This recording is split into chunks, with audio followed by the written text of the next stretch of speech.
नमस्कार। नवीक स्कूल आयोजित digital lecture में हूँ शुक्ल सर आप सर्वનું हार्दिक स्वागत करूँ छूँ। धोरण 12 नामाना मूळ तत्व भाग 1 આપણે ભણતા હતા। ભાગ 1 ની અંદર આજે આપણે એક અગત્યના ચેપ્ટર ઉપર જઈ રહ્યા છીએ। ચેપ્ટરનું નામ છે પ્રકરણ 2 ભાગીદારી પેઢીના વાર્ષિક હિસાબો। आ भागीदारी पेढ़ीना वार्षिक हिसाबों ने आपणे नाणाकीय पत्रकों तरीके पण ओळखवामां आवे छे। पण मोटे भागे आ नाणाकीय पत्रक आ शब्द आपणे बहु ओछो बोलता होईए छीए वास्तव में आपणे भागीदारी पेढ़ीना वार्षिक हिसाब। हवे आ जे भागीदारी पेढ़ीना वार्षिक हिसाब आ चेप्टर विद्यार्थी मित्रों आपणे जे शरू करवा जई रह्या छीए तो पहला थोड़ी अगत्यनी माहिती आ चेप्टर विशेनी तमने आपी दऊं। आ चेप्टर आपणा 12मा धोरण माटे खूब ज अगत्यनुं चेप्टर जोवा मळे छे। अगत्यनुं चेप्टर एटला माटे हूँ एने गणुं छुं कारण के आ चेप्टर आपणा पहला भागनी अंदर सौथी हाईएस्ट मार्क अपावतुं आपणने चेप्टर जोवा मळे छे। बोर्डना प्रश्नपत्रमां आपणे स्थाननी वात करीए तो आ चेप्टर आपने विभाग एफ नी अंदर जोवा मळशे। आपणुं बोर्डनुं पेपर तमे जाणो छो कि total A B C D E अने एफ एम 6 विभागनी अंदर आपणुं बोर्डनुं पेपर जोवा मळे छे अने आ 6 विभागमां थई अने टोटल आपणे 35 प्रश्नोना जवाब आपवाना छे। एमां एफ विभागनी अंदर 34मो अने 35मो आ 2 प्रश्न खास अगत्यना जे 11 मार्क अपावनार छे एटले के एफ विभाग ए टोटल 22 मार्कनो विभाग जोवा मळे छे। हवे आ जे एफ विभागनी अंदर आपणे वात करीए तो 34 अने 35 2 प्रश्नो छे। बंने प्रश्नो 11 मार्कना छे अने पाछी एक विशेषता ए छे के एना अथवामां कोई प्रश्न जोवा मळतो नथी। 34मो प्रश्न फरजियात छे 11 मार्क अने 35मो प्रश्न ए पण फरजियात छे 11 मार्क। हवे एमां जे 34मो प्रश्न छे ए 11 मार्कनो ए आपणो भागीदारी पेढ़ीना वार्षिक हिसाबनो दाखलो हशे अने 35मो प्रश्न जे हशे ए आपणो कंपनीना वार्षिक हिसाब जे तमारे भाग 2 नी अंदर समजवाना आवशे तो ए कंपनीना वार्षिक हिसाबनो पण 35मो प्रश्न हशे ए पण फरजियात हशे अने एना पण 11 मार्क जोवा मळशे। कहेवानो मतलब आपणे अत्यारे कंपनीना वार्षिक हिसाब विषे चर्चा नहीं करता। आपणे तो चर्चा करवाना छीए भागीदारी पेढ़ीना वार्षिक हिसाब जेनो आपणे बोर्डना प्रश्नपत्रनी अंदर एफ विभागनी अंदर 34मो प्रश्न जे एक मोटो दाखलो आपेलो हशे अने ए दाखलानो आपणे जवाब आपशुं एटले बोर्ड आपणे 11 मार्क आपशे। आ रीते आम जुओ तो आ चेप्टर आपने कुल गुण भार बात करिए तो 11 मार्कनु आपणुं आ चेप्टर जोवा मळे छे। आ चेप्टरनी अंदर एक बीजी विशेषता ए छे कि आ चेप्टरमांथी 11 मार्कनु पूछाय छे खरा पण अन्य चेप्टर जेवुं नथी। अन्य चेप्टर में तो कोई चेप्टर में विकल्प होय, टूका प्रश्न होय, टूका दाखला होय। आ चेप्टरनी अंदर विकल्प, टूका प्रश्न, टूका दाखला एवुं कोई पूछावानुं नथी। तमारे मात्र आ चेप्टरनी अंदर एक ज मोटो दाखलो पूछाशे, फरजियात हशे अथवा में कोई दाखलो हशे नहीं अने एना 11 मार्क जोवा मळशे। तमने बधाने एवो प्रश्न थतो हशे कि साहेब हूँ वार्षिक हिसाबनो दाखलो गणुं छुं। 11मा धोरणमां आपणे दाखलाओ वार्षिक हिसाबना जोयेला होय पण घणीवार एवुं बने छे कि 11मा धोरणमां सर हूँ वार्षिक हिसाबनो दाखलो गणतो तो घणी वखत पाका सरवैयानो 2 बाजुनो टोटल मारे मळतो नहीं। तो जो पाका सरवैयानो 2 बाजुनो टोटल न मळे एनो मतलब तमे क्यांक दाखलामां भूल करेले छे तो शुं मारा 11मांथी 11 बधा मार्क जशे? न, एवुं नथी विद्यार्थी मित्रों। तमारे एक वस्तु याद राखवानी छे कि आपने जे मार्क 12मा धोरणनी अंदर मळशे ए एंट्री वाइज मार्क मळशे एटले के तमे जेटली एंट्री साची लखेली हशे ए एंट्री प्रमाणे तमने मार्क मळशे। एंट्रीनी गणतरी मुख्यत्वे आ रीते होय छे કે તમે 4 એન્ટ્રી સાચી લખો છો ત્યારે બોર્ડ તમને 1 માર્ક આપે છે। આ રીતે તમારી જે આન્સર કી હોય છે એમાં ટોટલ 44 ટીક કરવામાં આવે છે અને 44 ટીક અને 11 માર્ક, એટલે આમ જુઓ તો 4 ટીક તમે સાચા હશે એનો 1 માર્ક મળશે। એટલે એવું કોઈ વિદ્યાર્થી મિત્ર ન વિચારતા કે સર મારા દાખલાનો જવાબ ન આવે એટલે મને 1 પણ માર્ક નહીં મળે, એવું નથી।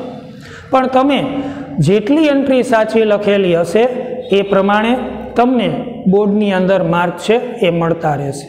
અત્યંત સરળ ચેપ્ટર છે આપણું જોવા મળે છે આ, પણ આ ચેપ્ટરની એક થોડીક લાક્ષણિકતાની વાત કરું કે આ ચેપ્ટરનો જ્યારે તમે દાખલો ગણતા હો ત્યારે ખાસ તમારો થિયરિકલ કન્સેપ્ટ છે એ આ ચેપ્ટરનો ખૂબ જ પાવરફુલ મજબૂત હોવો જોઈએ। થિયરિકલ કન્સેપ્ટની આપણે સૌપ્રથમ ચર્ચાઓ કરતા જશું અને ત્યારબાદ આપણે દાખલા ઉપર આવશું। થિયરિકલ કન્સેપ્ટમાં આપણે શું લેશું તો કે જેમ 11મા ધોરણની અંદર તમે જોયું હતું કે તમે જે એકાંકી જે વ્યક્તિક માલિકીના જે વાર્ષિક હિસાબ તૈયાર કરતા હતા એમ આપણે જ્યારે અહીંયા 12મા ધોરણમાં ભાગીદારી પેઢીના વાર્ષિક હિસાબ તૈયાર કરશું તો એમાં જુદા જુદા ખાતાઓ તૈયાર કરવામાં આવે છે। તો કયા ખાતામાં કઈ વિગત લખવી એની આપણે સમજૂતી પહેલાં આપણા મગજની અંદર પરફેક્ટલી હોવી જરૂરી છે। બીજું કે આપણે વાર્ષિક હિસાબની અંદર હવાલાઓ પણ આવશે, તો એ હવાલાની આપણે અસરો કેવી રીતે આપવી, કયા ખાતાઓમાં આપવી, એ આ 2 કન્સેપ્ટ જો તમારા મગજની અંદર બહુ ક્લિયર હશે તો તમારા માટે ભાગીદારી પેઢીના વાર્ષિક હિસાબ બહુ સરળ જોવા મળે છે અને આપણે 11માંથી 11 માર્ક ખૂબ જ સરળતાથી લઈ શકશું। તો હવે આ ભાગીદારી પેઢીના વાર્ષિક હિસાબ આ ચેપ્ટરની શરૂઆત આપણે કરીએ છીએ। સૌથી પહેલાં થોડીક આપણે એના થિયરિકલ કન્સેપ્ટ વિશે ચર્ચા કરશું અને ત્યારબાદ આપણે એના પ્રેક્ટિકલ દાખલાઓ લેવાના છે। સૌ પ્રથમ પ્રસ્તાવનાની અંદર મેં લખેલું છે કે એકાંકી માલિકીની પેઢીની જેમ ભાગીદારી પેઢી પણ હિસાબી વર્ષના અંતે કાચા સરવૈયા અને હવાલા ધ્યાનમાં લઈ ધંધામાં થયેલ નફો કે નુકસાન તથા નાણાકીય પરિસ્થિતિ જાણવા માટે વાર્ષિક હિસાબ તૈયાર કરે છે। આપણે 11મા ધોરણમાં વાત કરેલી હતી કે દરેક ધંધાકીય એકમો છે એ પોતાના ધંધાના વાર્ષિક હિસાબ તૈયાર કરવા એના માટે ફરજિયાત છે। પછી એ એકાંકી માલિકી હોય, ભાગીદારી પેઢી હોય, કંપની હોય, ગમે તે હોય, દરેક પેઢીએ પોતાના વાર્ષિક હિસાબ બનાવવા પડે છે। જેમ એકાંકી એટલે કે વ્યક્તિક માલિકી છે એ વર્ષના અંતે પોતાની પેઢીનો નફો નુકસાન જાણવા, પોતાની પેઢીની આર્થિક પરિસ્થિતિ જાણવા માટે એકાંકી પેઢી પોતાના કાચા સરવૈયા અને હવાલા પરથી વાર્ષિક હિસાબ તૈયાર કરતી હતી। જેમ એકાંકી પેઢી છે એ વાર્ષિક હિસાબ તૈયાર કરે છે એ જ રીતે ભાગીદારી પેઢી પણ વાર્ષિક હિસાબો વર્ષના અંતે તૈયાર કરે છે। એટલે કે હિસાબી વર્ષના અંતે તમે જાણો છો કે આપણું હિસાબી વર્ષ 31 માર્ચે પૂરું થાય છે। 1/4 આપણું હિસાબી વર્ષ શરૂ થાય છે અને 31 માર્ચે આપણું હિસાબી વર્ષ પૂરું થાય છે। તો આ 31/3 માર્ચ મહિનામાં જ્યારે આપણું હિસાબી વર્ષ પૂરું થાય છે ત્યારે ભાગીદારી પેઢીનું જે કાચું સરવૈયું તૈયાર કરેલું હોય છે, જે હવાલાઓ હોય છે, તો આ ભાગીદારી પેઢી પોતાના કાચા સરવૈયા અને હવાલાઓને ધ્યાનમાં લઈ અને વાર્ષિક હિસાબ તૈયાર કરે છે। શું કામ તૈયાર કરે છે તો કે ભાગીદારી પેઢી પોતાનો નફો થયો કે નુકસાન થયું એ જાણવા માટે, ભાગીદારી પેઢીની આર્થિક નાણાકીય પરિસ્થિતિ કેવી છે એ જાણવા માટે ભાગીદારી પેઢી છે એ વાર્ષિક હિસાબ તૈયાર કરે છે। તો હવે પ્રશ્ન આપણને અગત્યનો એ થાય કે આ તો બરોબર સર, હું સમજી ગયો, પણ ભાગીદારી પેઢી પોતાના વાર્ષિક હિસાબ તૈયાર કરે છે તો એ તૈયાર કરવા પાછળનો એનો હેતુ શું હોય છે, એના ઉદ્દેશો શું હોય છે? તમે જુઓ છો કે આપણે કોઈ પણ કાર્ય કરીએ છીએ તો એ કાર્ય કરવા પાછળ આપણો કંઈક હેતુ સમાયેલો હોય છે, આપણો કંઈક ઉદ્દેશ જોવા મળતો હોય, તો એ હેતુ કે ઉદ્દેશ સિદ્ધ કરવા માટે જ આપણે કાર્ય છે એ સ્વાભાવિક છે, એ કરતા હોય છે। તો અહીં ભાગીદારી પેઢી છે એ પોતાના વાર્ષિક હિસાબ તૈયાર કરે છે, તો એ તૈયાર કરવા પાછળના એના જુદા જુદા પ્રકારના હેતુઓ છે, અને આ હેતુઓ સિદ્ધ કરવા માટે ભાગીદારી પેઢી પોતાના વાર્ષિક હિસાબ તૈયાર કરે છે। તો એક એક હેતુને આપણે સમજીએ। પહેલો હેતુ છે કાચો નફો કે કાચી ખોટ જાણવા માટે। એટલે કે ભાગીદારી પેઢી પોતે જે ખાતાઓ તૈયાર કરે છે, તો એના વિશે થોડીક અત્યારે ટૂંકમાં વાત કરું તો તમે જાણો છો કે એકાંકી માલિકીના તમે જે હિસાબો ભણતા એમાં તમે જોયું હશે કે આપણે 3 ખાતા બનાવતા હતા: વેપાર ખાતું, નફા નુકસાન ખાતું અને પાકું સરવૈયું। પણ જ્યારે આપણે ભાગીદારી પેઢીના વાર્ષિક હિસાબ બનાવવાનું આવશે તો ભાગીદારી પેઢી યાદ રાખજો માત્ર 3 ખાતા નથી દોરતી। ભાગીદારી પેઢીની અંદર વધારે ખાતાઓ તૈયાર કરવામાં આવે છે। કયા કયા ખાતા? તો એમાં એક વેપાર ખાતું આવે છે, 2 નફા નુકસાન ખાતું આવે છે, 3 નફા નુકસાન ફાળવણી ખાતું આવે છે, 4 ભાગીદારના મૂડી કે ભાગીદારના ચાલુ ખાતા આવે છે, અને છેલ્લે આપણે બનાવવાનું આવે છે પાકું સરવૈયું। આવી રીતે ભાગીદારી પેઢી છે એ પોતાના વાર્ષિક હિસાબ બનાવતી વખતે વધારે ખાતાઓ છે એ તૈયાર કરે છે। શું કામ? તો કે ભાગીદારી પેઢીનું કદ એકાંકી કરતાં મોટું હોય છે, ભાગીદારી પેઢીની અંદર વ્યવહારોનું પ્રમાણ વધુ હોય છે। વધારે ખાતાઓ બનાવવાથી આ વિગતો છે અલગ અલગ ખાતામાં ડિવાઈડ થઈ જાય, એટલે આપણને માહિતી ઝડપથી અને સરળતાથી મળી શકે છે। એટલા માટે ભાગીદારી પેઢી જે ખાતાઓ તૈયાર કરે છે એ એકાંકી કરતાં થોડા વધારે છે। તો ભાગીદારી પેઢી જે પોતાના ખાતા બનાવે છે એમાં એક પોતે પણ વેપાર ખાતું તૈયાર કરે છે। ભાગીદારી પેઢી વેપાર ખાતું શું કામ બનાવે છે? તો કે વેપાર ખાતું બનાવવા પાછળનો એનો ઉદ્દેશ એક જ છે કે આપણી ભાગીદારી પેઢીમાં વર્ષના અંતે કાચો નફો થયો કે કાચી ખોટ થઈ, કાચો નફો થયો તો કેટલો થયો, કાચી ખોટ છે તો કેટલી છે, આ જાણવા માટે એ ભાગીદારી પેઢી વેપાર ખાતું બનાવે છે, અને એ વેપાર ખાતા દ્વારા એને કાચો નફો કે કાચી ખોટની જાણકારી મળે છે। એટલે કે ભાગીદારી પેઢી વાર્ષિક હિસાબ બનાવવાનો એનો પહેલો ઉદ્દેશ એક છે કે પોતાની પેઢીનો કાચો નફો કેટલો છે, કાચી ખોટ કેટલી છે, એ જાણવા માટે એ વાર્ષિક હિસાબ બનાવે છે। બીજો ઉદ્દેશ આપણે વાત કરીએ તો ચોખ્ખો નફો કે ચોખ્ખી ખોટ જાણવા। તમે બધા જાણો છો કે ચોખ્ખો નફો કે ચોખ્ખી ખોટ આપણને નફા નુકસાન ખાતા પરથી મળતી હોય છે। ભાગીદારી પેઢી છે એ પણ પોતે નફા નુકસાન ખાતું તૈયાર કરે છે, અને આ નફા નુકસાન ખાતા દ્વારા ચોખ્ખો નફો કેટલો થયો, ચોખ્ખી ખોટ કેટલી થઈ, એ આપણે આરામથી સરળતાથી જાણી શકીએ છીએ। નફા નુકસાન ખાતા દ્વારા ભાગીદારી પેઢીની નફાકારકતા પણ જાણી શકાય છે। એટલે કે ભાગીદારી પેઢીની વર્ષના અંતે કેટલી નફાકારકતા છે એ જાણવી હોય તો એના માટે પણ એણે વાર્ષિક હિસાબ છે એ તૈયાર કરવા પડે છે।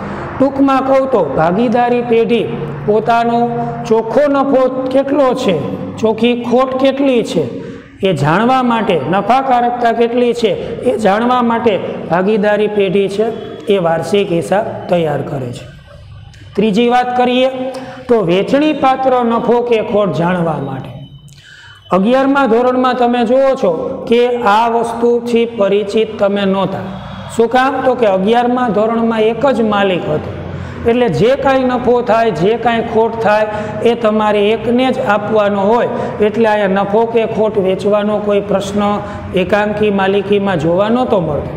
પણ ભાગીદારી પેઢીની અંદર તમે જાણો છો કે એક કરતાં વધારે માલિકો હોય છે, અને કયા ભાગીદારને કેટલો નફો મળશે એ તમારે વેચવો પડે છે। તો આ વેચણી પાત્ર નફો કે ખોટ જાણવા માટે પણ આપણે વાર્ષિક હિસાબ બનાવતા હોઈએ છીએ।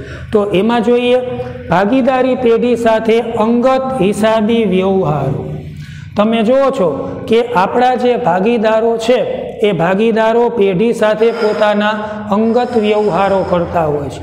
એટલે કે ભાગીદારો પેઢીમાંથી ઉપાડ કરતા હોય છે, તો બદલામાં પેઢી ભાગીદાર પાસેથી ઉપાડનું વ્યાજ વસૂલ કરે છે। આ ઉપરાંત પેઢી ભાગીદારને મૂડી આપે છે, તો બદલામાં પેઢી ભાગીદારને મૂડીનું વ્યાજ ચૂકવે છે। તો આવી રીતે ભાગીદારી પેઢી ઘણી વખત ભાગીદારો સાથે અંગત વ્યવહારો કરેલા હોય છે। તો આ અંગત હિસાબી વ્યવહારો અને ઘણી વખત આપણી પેઢીએ ઘણી બધી જોગવાઈઓ કરેલી હોય છે। તો આ નફા નુકસાન ખાતા દ્વારા નફા નુકસાન ફાળવણી ખાતા દ્વારા એ આપણે જાણી શકીએ છીએ।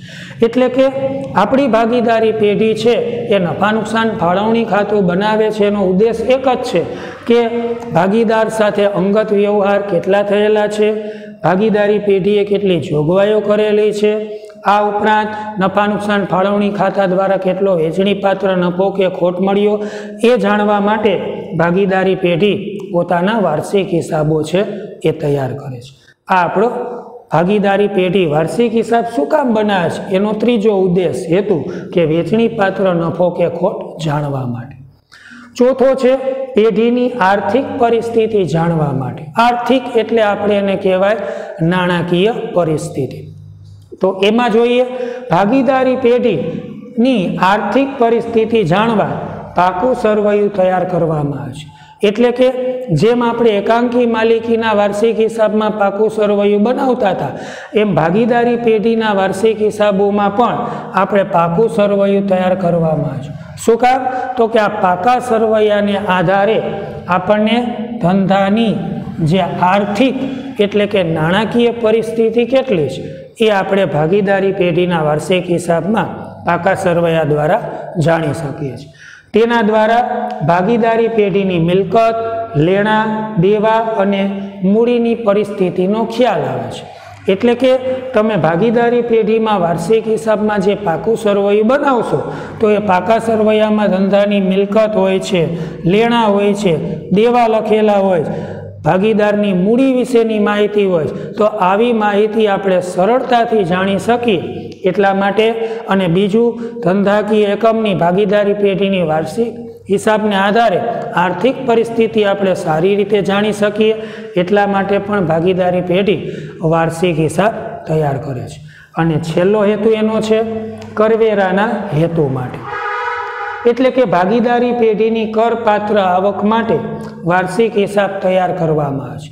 તમે જુઓ છો કે દરેક પેઢીઓ છે એ સરકારને કર ચૂકવતી હોય છે, પણ આપણે કરપાત્ર કેટલી આવક છે, આપણે કેટલી આવક કરેલી છે એના ઉપર આપણે કેટલો સરકારને ટેક્સ ભરવો પડશે તો એની માહિતી આપણે જો સરળતાથી કે સારી રીતે જોઈતી હોય તો એના માટે ભાગીદારી પેઢીએ વાર્ષિક હિસાબ તૈયાર કરવા ખૂબ જ અત્યંત આવશ્યક છે, જરૂરી જોવા મળે છે। કહેવાનો મતલબ કે ભાગીદારી પેઢી છે એ પોતાના વાર્ષિક હિસાબો તૈયાર કરે છે તો એ વાર્ષિક હિસાબ તૈયાર કરવા પાછળ એના ઘણા બધા હેતુઓ સમાયેલા છે। ફરીથી એકવાર ટૂંકમાં કહી દઉં તો ભાગીદારી પેઢી વાર્ષિક હિસાબ બનાવવા પાછળનો એનો પહેલો ઉદ્દેશ કાચો નફો કે કાચી ખોટ જાણવા માટે વાર્ષિક હિસાબ બનાવે છે। બીજો ઉદ્દેશ ચોખ્ખો નફો કે ચોખ્ખી ખોટ જાણવા માટે। ત્રીજો, વહેંચણી પાત્ર નફો કે ખોટ જાણવા માટે। ચોથું, પેઢીની આર્થિક પરિસ્થિતિ કેવી છે એ જાણવા માટે વાર્ષિક હિસાબ તૈયાર કરે છે। અને છેલ્લો પાંચમો ઉદ્દેશ કરવેરાના હેતુ માટે એ વાર્ષિક હિસાબ તૈયાર કરે છે। આવી રીતે જેમ એકાંકી માલિકી પોતાના વાર્ષિક હિસાબ તૈયાર કરે છે એમ ભાગીદારી પેઢી પણ પોતાના જુદા જુદા હેતુઓ કે ઉદ્દેશ સિદ્ધ કરવા માટે એ વાર્ષિક હિસાબ તૈયાર કરતી જોવા મળે છે। આજના લેક્ચરમાં જે મેં તમને સમજાવેલું છે એ ક્યાંય પરીક્ષામાં તમને ટૂંકનોંધ સ્વરૂપે કે ટૂંકા પ્રશ્ન સ્વરૂપે પૂછાવાનું નથી, પણ પહેલાં આપણે થિયરિકલ સમજૂતી લેવી ખૂબ જરૂરી છે। તમારી પાકી નોટની અંદર આ પ્રસ્તાવના અને ભાગીદારી પેઢીના વાર્ષિક હિસાબ તૈયાર કરવાના હેતુઓ ખાસ લખી લેજો અને હોમવર્કમાં રફ નોટની અંદર પણ આ ખાસ એકવાર લખી લેજો। આજના લેક્ચરમાં બસ આટલું જ। જય હિન્દ, જય